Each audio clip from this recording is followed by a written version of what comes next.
Well, this last part of the solar tracker assembly. Remember to follow the instructions step by step. And if you can't understand them, go back till you do. Because I think for the amount of solar panels, today's technology, my panels are rated less than what today's panels are. So I feel I'm going to upgrade to the 250 watt panels where I'm running 100 watt panels. So I'll double my energy.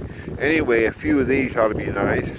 I can only afford one. I'm a disabled veteran, and what can I say? I live off the government and a little side money, and that's about it. So this is Scott and Ranger. Yeah, he's sleeping. I just checked. We'll go say hi to him real quick. One last shot of the solar tracker. As compared to laying panels flat or at a 30-degree angle.